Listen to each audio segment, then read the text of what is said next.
Real Stories Tapes True Crime is your new true crime podcast fix. In our first season, we'll explore suspicious deaths at a California hospital and a skydiver landing dead on a suburban driveway with a bag containing guns, drugs, and night vision goggles. To join our investigation, search and subscribe to Real Stories Tapes True Crime on Apple Podcasts, Spotify, or wherever you find your podcasts.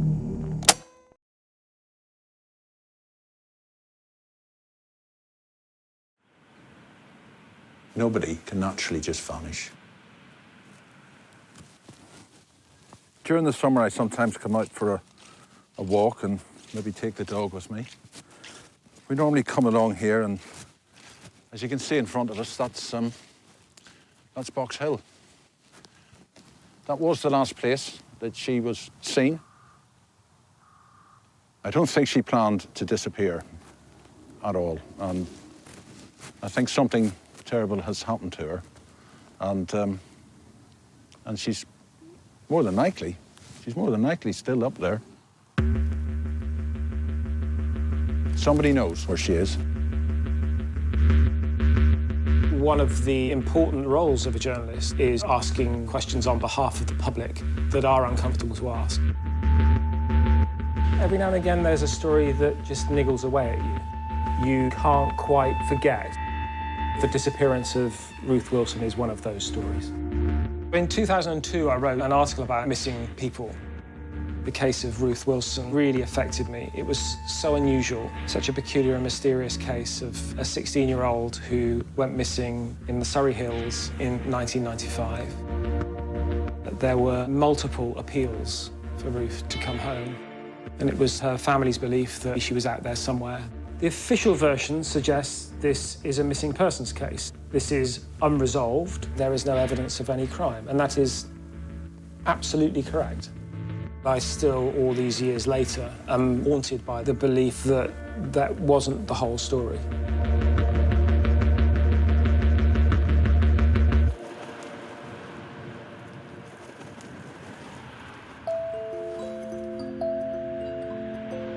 Did she take her passport with her? Did she have a passport? We know she took a bank card and she didn't use it. She must, after 22 years, have had some dental treatment, some sort of medical treatment, national insurance, tax. Somebody that's 16 years of age to run away, as they're saying, and be able to give herself a brand new identity, coming from a rural village, I would say, is impossible. Yeah. And so, no, I can't see her ever coming home at all, no. About a year ago, the phone rang. A gentleman on the other end of the line asked me whether I remembered the case of Ruth Wilson. Had Liam not brought the story to me, then I would never have gone back to it. I don't know what it's like to have lost a child, but she is a child of Dorking. People of Dorking have a right to know what's happened to this child, even if Mr. and Mrs. Wilson want to put it behind them. I believe everybody else has a right to know. Liam has a long history at the very, very toughest end of policing, which includes arresting terrorism suspects. This is a brave individual with a long police career. I've been associated with Dorking since 1994. This happened in 1995. Now I'm just seeing it. I'm thinking, she hasn't run away. She couldn't have run away. In retirement, Liam is the man who wouldn't let this story go. You can't just disappear. I can't accept that.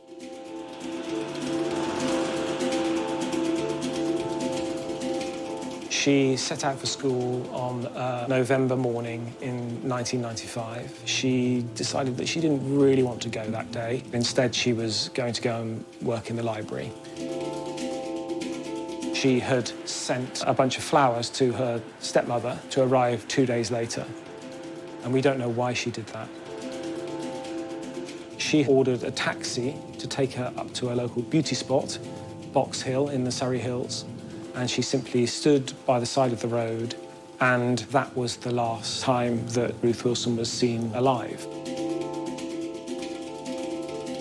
Everything was sort of like hunky-dory, certainly on the night before. And that's the real mystery for me. Her parents lived in a picture-perfect Surrey village, daughter of a parish councillor, church-going, bell-ringing, choir-singing, organ-playing girl. and then something else. That's the real whole, isn't it? She seemed happy. Was she happy? She's dropped off at a bridal way. The taxi driver says he drove off and he watched her standing there. So she either didn't want the taxi driver to see where she was going to go, or she was waiting to meet somebody who was going to pick her up in the car.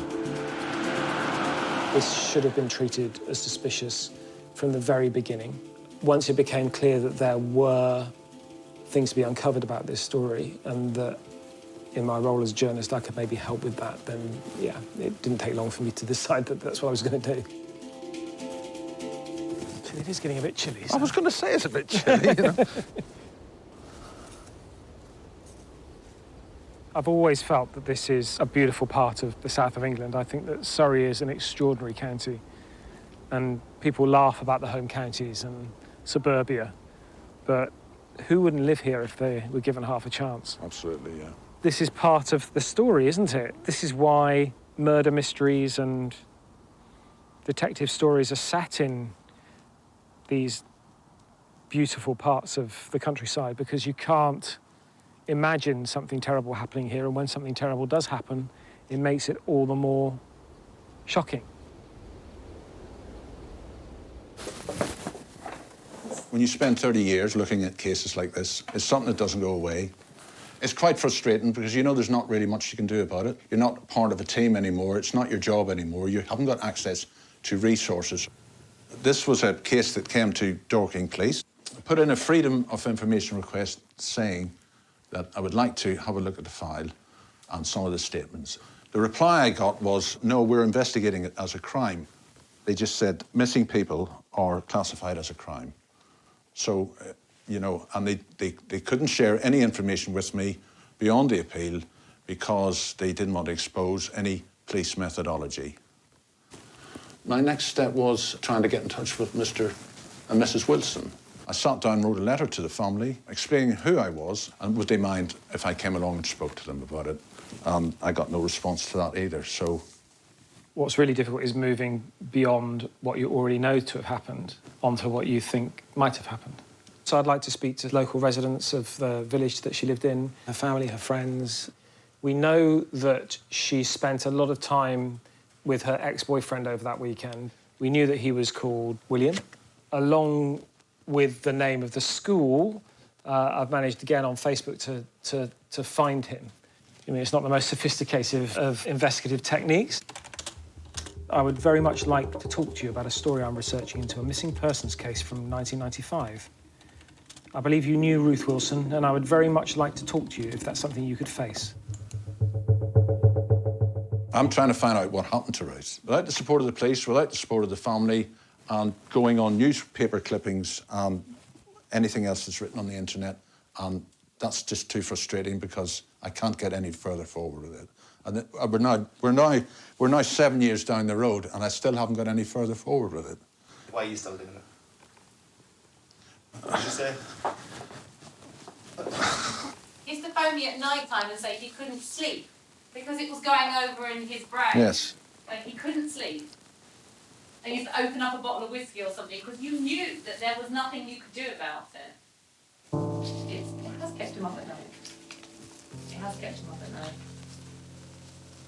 He's extremely focused on it, and I don't blame him as well. You know, she must have been how much older than or younger than Emily, but you've got a daughter yourself.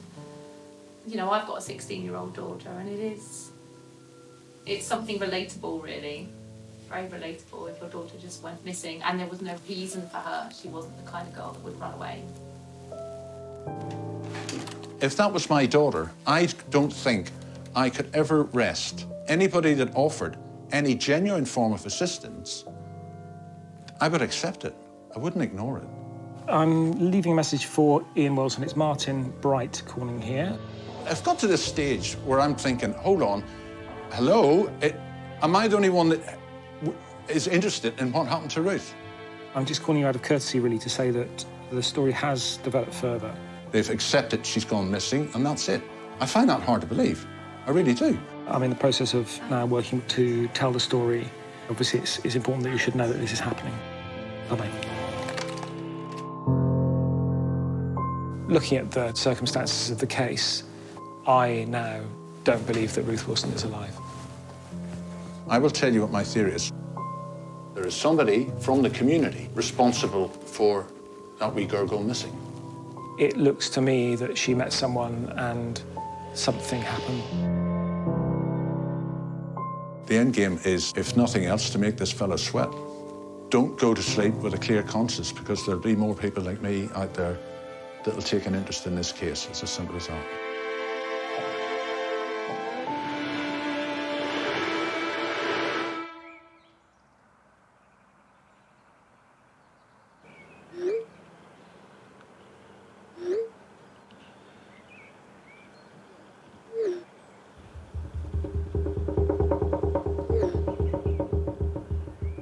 William was Ruth's ex-boyfriend.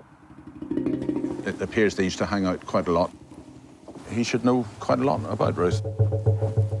She was a very studious girl, well-mannered, rather traditional.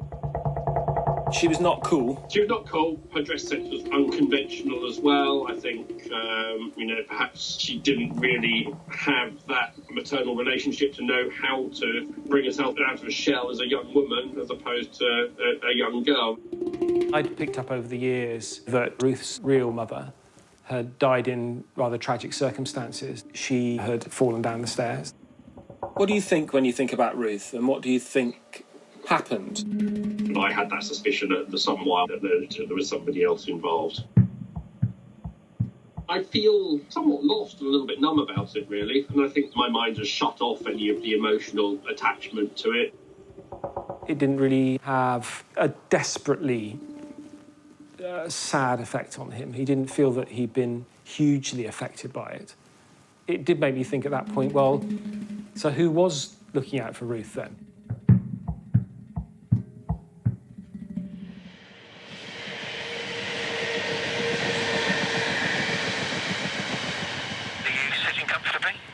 I'm pacing around, but there you go. Crack on. So, I've just received an email this morning from a detective chief superintendent. He is the person who led the review into Ruth's disappearance a couple of years ago. He is our man. He's happy to talk. That's marvellous. Yep. Great. Nobody here is trying to undermine what the police have actually done. We've got a theory. We need some insight from the police, from that investigation, to see if that theory holds water.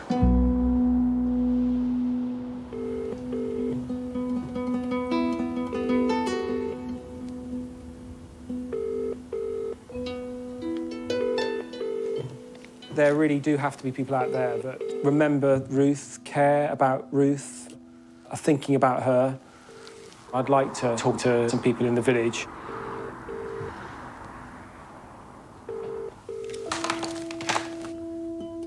Martin's in a brilliant position as a reporter to open doors and speak to witnesses.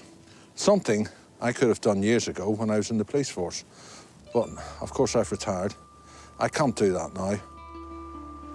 Hello, Martin. It's Ian Wilson. I've made the final decision that I don't wish to participate in this particular project. I know that you will do a good job and your part is going to be very professional, like you've always been in the past, but it's a complicated one, and I've made this final decision, and you can probably tell from my voice that it's quite an emotional one.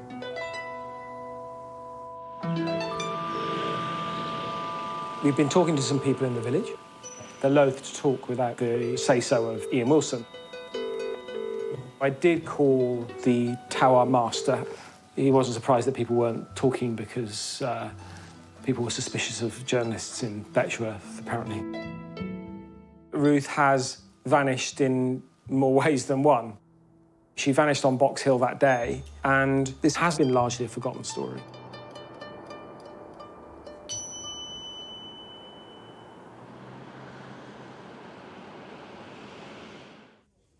I've spoken to the Surrey police.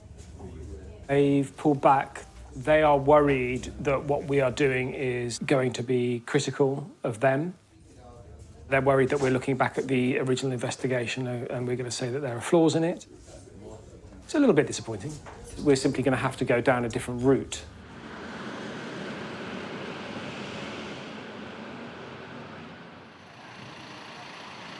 In 1968, a schoolboy went missing. Yes. And his body 3 days later was found between Leatherhead and Dorking. And I used to run quite a few features about it in the paper, and every time someone would come forward, someone would read it who perhaps hadn't been inclined to give information before. Your local newspaper is the most useful tool for getting information out there, so I felt that it was important for us to make our own appeal. I think it encouraged the police to reopen the case, and it led to the conviction after 33 years of Brian Lunsfield. Do you think there might be a chance of that in this case? It could be that there is someone there that just needs that little push, and the publicity could lead to some vital information, which ultimately, of course, could lead to the solving of the case. It was just kind of filtered through at school the next day that, you know, Ruth's disappeared or Ruth's run away. It had always been my view, really, that the friends provided the key to Ruth. I've been communicating for a while with Roxy. Roxy is the person who'd gone public in 2010, making an appeal. And it was kind of, not a joke, but kind of the reaction was very much, oh, she'll turn up at the dinner dance that was in a couple, you know, she'll appear and she'll have just run away for the day. She was very happy to raise further awareness of what had happened to her friend. It's the first positive account we're going to get of what Ruth was like. It's going to open it right up for us, I believe.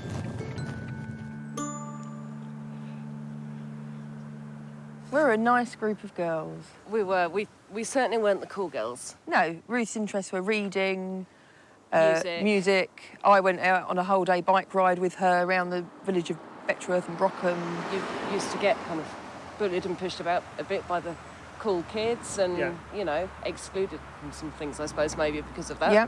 We just, I suppose, migrated towards each other, didn't we? At 16, you think you know it all, but you look back in hindsight, she couldn't drive.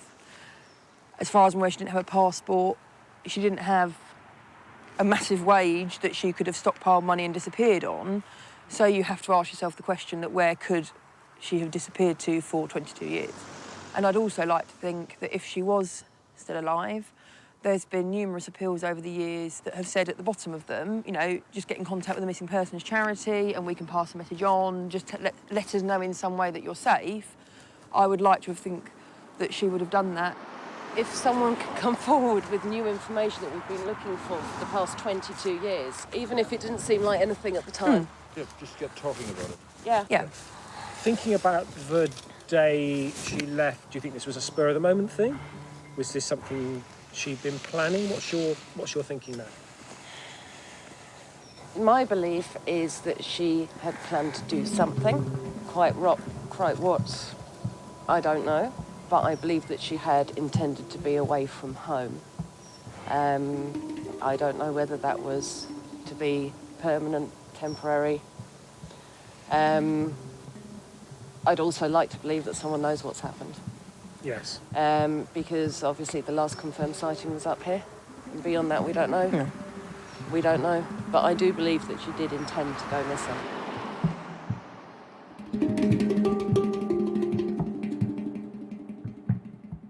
Now what we have is this picture of her as someone who's been planning this disappearance. Why would she do this?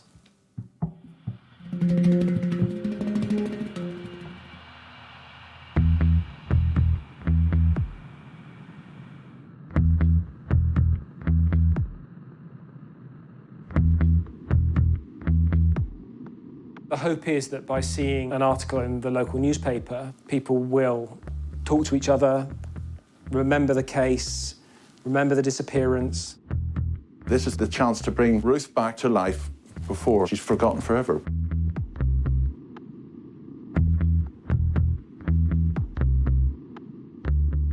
There were a lot of comments. It's a local case that clearly people remember. I mean, you would, wouldn't you? It seems to me that this is something that has puzzled people over the years. It's just maybe they just haven't had the means to express their concern. I did receive an email from someone who remembered her. Yeah, she's a new witness, I think, and I don't think she's ever told the police. So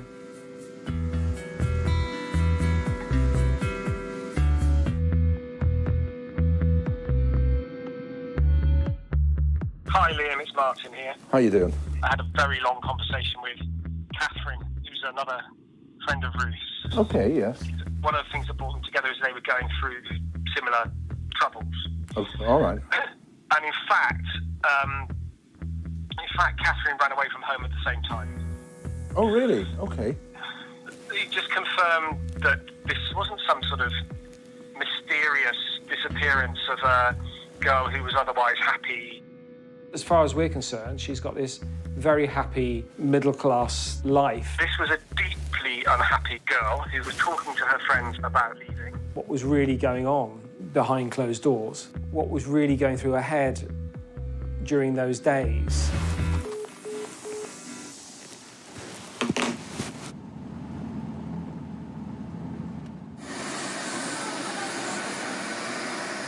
Ruth and I guess we bonded because there was quite a lot going on for both of us at that time. Yeah, and we got on really well. We were really, really close. She got me some earrings and a ring. I still have the ring, which I'm wearing now. Ruth was really troubled. Some of the reason that she was maybe, you know, unpopular as well is that she had so much going on in her head that she was just desperately trying to find out who she was. She knew that I was going to be moving. So she asked me, she said, if it all works out for you in Sheffield, can I come and join you? I was trying to get myself sorted, so didn't really have enough time to help her as well.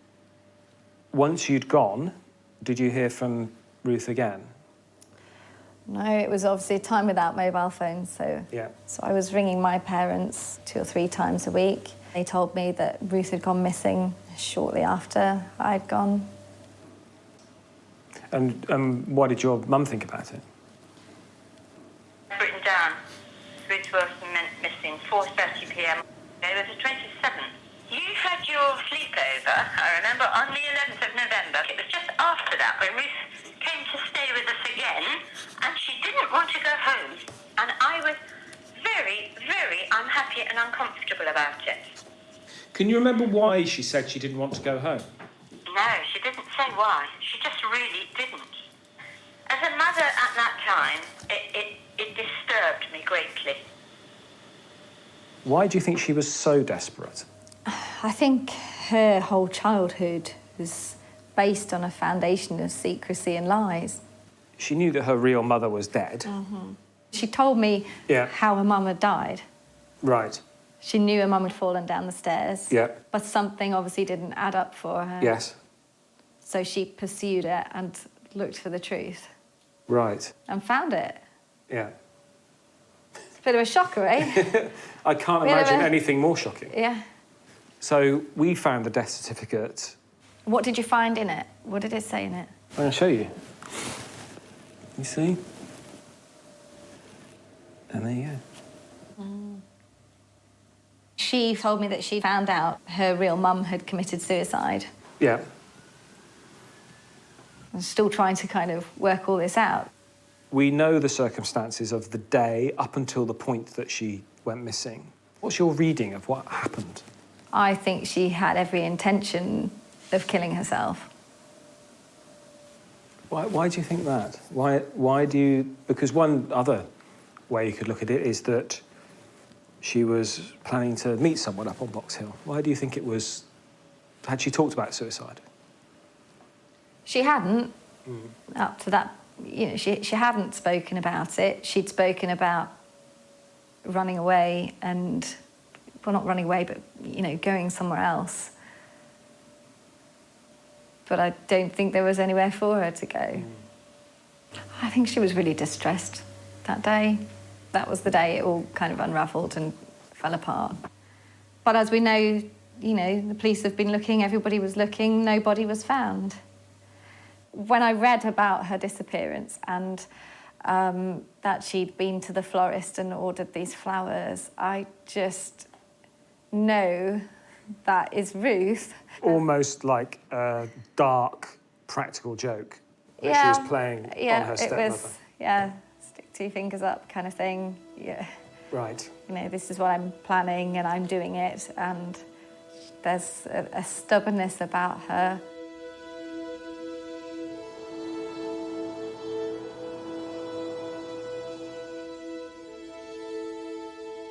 Will, do you remember her discovering that her mother had actually committed suicide?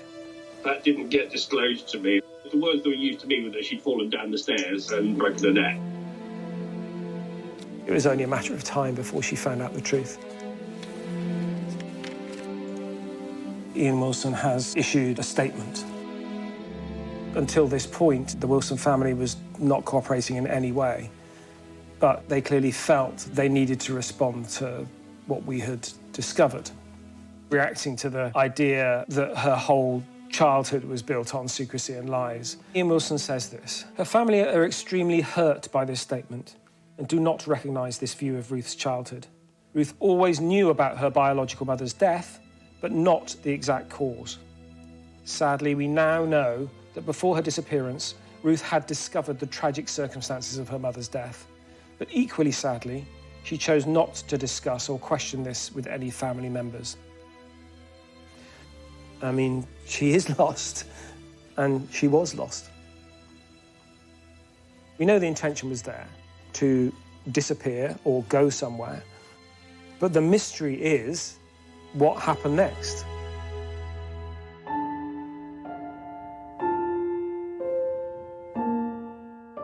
Perhaps one of the reasons that I've been drawn to the case of Ruth is that it reminds me of my own sister, what she went through. When she was 16, she ran away from home. She, in fact, came and lived with me at the time when I was at university. It does strike me that Ruth didn't have that equivalent figure in her life. She had no one obvious to run to.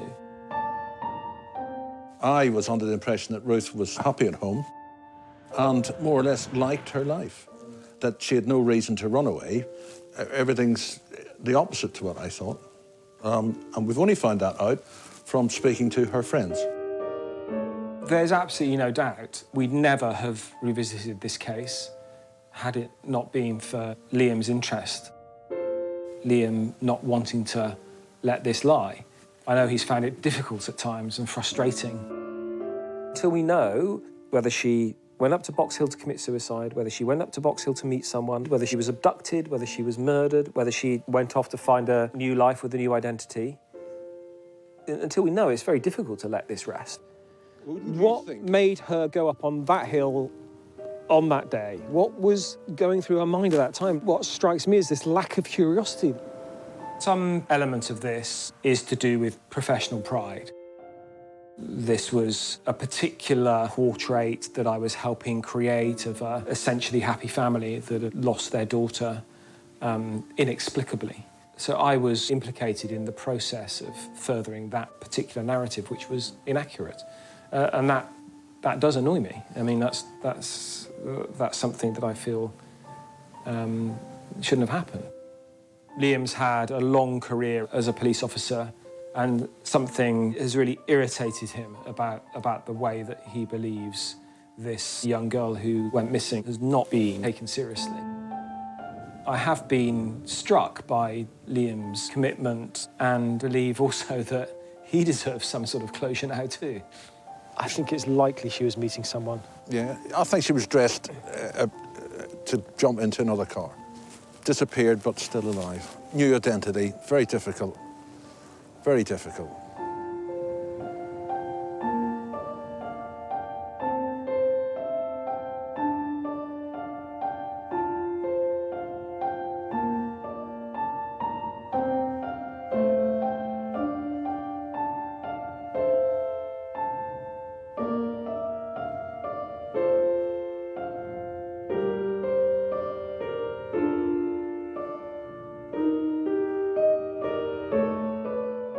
It's my belief that secrecy can cause real damage. People keep secrets for all sorts of reasons, from shame to protecting loved ones. But very often they have a corrosive effect, eating away at trust, whether it's in a family, a community, or society itself. Discovering the secret of her mother's suicide appears to have had a devastating effect on Ruth Wilson. The police are being very tight-lipped, and Betchworth continues to keep its secrets. Liam and I have tried after all this time to shed more light on Ruth's short life. We've been helped above all by the friends who have refused to accept that a Surrey schoolgirl can simply vanish off the face of the earth. Someone out there knows what happened to Ruth, And the thing about secrets is that they have a tendency to come out in the end.